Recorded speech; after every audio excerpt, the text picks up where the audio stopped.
बिस्मिल्लाहिर्रहमानिर्रहीम। अस्सलाम वालेकुम। आज हम बनाएंगे एक बहुत ही यूनिक, डिफरेंट और मज़ेदार सी रेसिपी। आज हम बनाएंगे पटाटो तंदूरी पार्सल, जिसकी डो भी मज़ेदार होगी और इसकी फीलिंग भी बहुत ही चटपटी और करारी सी बनकर तैयार होगी। बनाना बहुत ही आसान है, तो चलिए इस रेसिपी को बनाना शुरू करते हैं।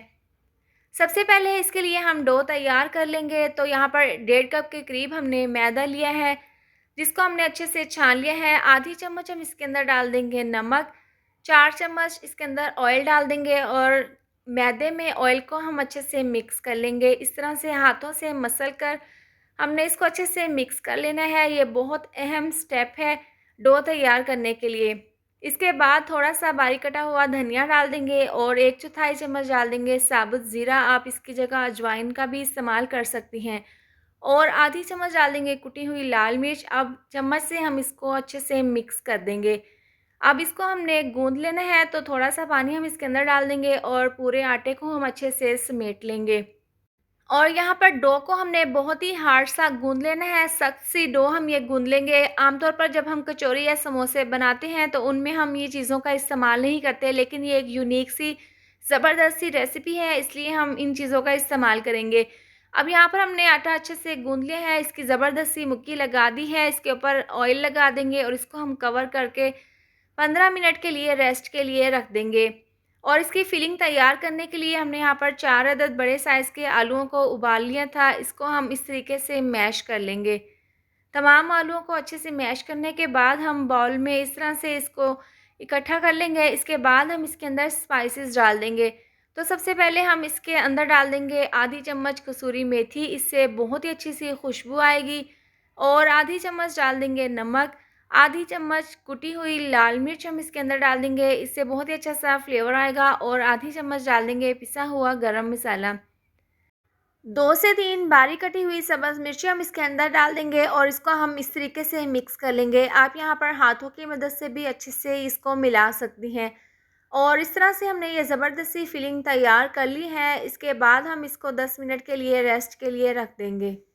10 मिनट हो गए हैं इसको रखे हुए। इसके बाद हम इसकी बॉल्स तैयार कर लेंगे। तो 1 चम्मच जितना हम ये मिक्सचर ले लेंगे और हाथों में इस तरह से गोल करते हुए इसकी एक छोटी सी बॉल तैयार कर लेंगे। एक मैं आपको यहाँ पर बनाकर दिखा देती हूँ, बाकी की तमाम बॉल्स हम इसी तरह से तैयार कर लेंगे। अब जो डो हमने गूँध कर रखी थी, उसको रखे हुए 15 मिनट हो गए हैं। एक बड़ा सा हमने पेड़ा बना लिया है। छुरी की मदद से हम इसको 2 हिस्सों में कट कर लेंगे और दोनों के हम पेड़े तैयार कर लेंगे। एक पेड़े को हम इस तरह से बेल कर इसकी एक छोटी सी रोटी तैयार कर लेंगे और इसको हम काउंटर पर रखकर बेलन की मदद से इसको बेलकर इसकी एक ज़बरदस्त सी पतली सी बड़ी सी रोटी तैयार कर लेंगे इस तरीके से। हमने इसकी बड़ी सी पतली सी रोटी बेल ली है। अब छुरी की मदद से इसके जो एजेस हैं, किनारे हैं, वो हम इस तरीके से अलहदा कर लेंगे और इसको हम एक स्क्वायर शेप में कट कर लेंगे। अब इसके बाद छुरी की मदद से हमने इस तरह से लंबाई की शेप में हमने इसको 3 पीसेस में काट कर इसकी पट्टियाँ तैयार कर लेंगे। एक साइड से काटने के बाद हम दूसरी साइड से भी इसी तरह से इसकी 3 पट्टियाँ काट लेंगे और इसके हम ज़बरदस्त से पार्सल तैयार कर लेंगे। तो इस तरह से हमने ये कट कर लिए हैं और जो बॉल्स हमने बना कर रखी थी, वो हम एक-एक बॉल इस पार्सल के ऊपर इस तरीके से रख देंगे। ये बहुत ही ईज़ी, बहुत ही सिंपल से स्नैक हैं। आप इसको आसानी के साथ अपने घर पर बनाकर तैयार कर सकती हैं। तो यहाँ पर मैं आपको इसको बंद करने का तरीका बता देती हूँ। तो एक जो पार्सल है, इसके ऊपर आपने उँगली की मदद से चारों तरफ इसके किनारों पर इस तरीके से पानी लगा देना है।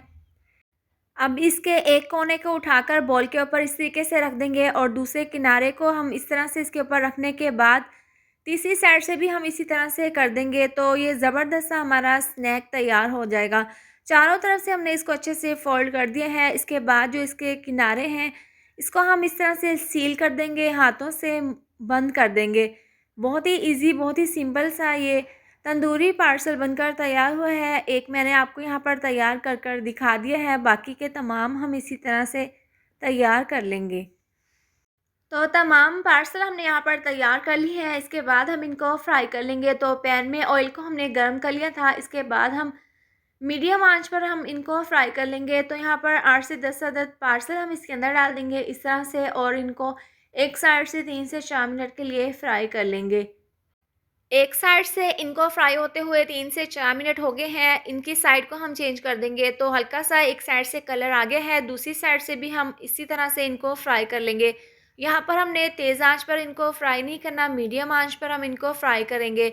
अगर हम मीडियम आँच पर इनको फ्राई करेंगे तो ये बहुत ही ज़्यादा क्रिस्पी बनकर तैयार होंगे। तो तमाम की हमने साइड को चेंज कर दिया है, इसी तरह से हम दूसरी साइड से भी इनको फ्राई कर लेंगे। अब देखिए इसमें अच्छा-सा कलर आना शुरू हो गया है। इसको फ्राई होते हुए तकरीबन 8 से 10 मिनट हो गए हैं। दरमियान में 2 से 3 बार हमने इनकी साइड को चेंज कर दिया था। मज़ीद अच्छा-सा कलर आने तक और मज़ीद अच्छे से क्रिस्पी होने तक हम इनको और फ्राई कर लेंगे। तो तैयार है ज़बरदस्त से हमारे पटाटो तंदूरी पार्सल। ज़बरदस्त सा इनमें कलर आ गया है, तो ये तमाम हम इस तरह से निकाल लेंगे और जो बाकी के हैं उनको भी हम इसी तरह से फ्राई कर लेंगे। तमाम स्नैक्स हमने फ्राई कर लिए हैं। आप इनकी फ़ाइनल लुक देख सकते हैं। बहुत ही सिंपल, बहुत ही मज़ेदार सी ये रेसिपी है। आप इसको लंच में बच्चों को बनाकर दे सकते हैं या फिर शाम की चाय के लिए बनाकर आप इसको सर्व कर लें। बहुत मज़ेदार बनकर ये तैयार होते हैं और आप इसको केचप के साथ सर्व करें। इसके साथ ही अगर आपको ये वाली वीडियो पसंद आई हो तो इसको लाइक और शेयर करें। चैनल पर नए हैं तो इसको सब्सक्राइब कर दें और साथ दी हुई बेल को भी प्रेस कर दें ताकि मेरे आने वाली हर नई वीडियो का नोटिफिकेशन आपको मिलता रहे। अल्लाह हाफ़िज़।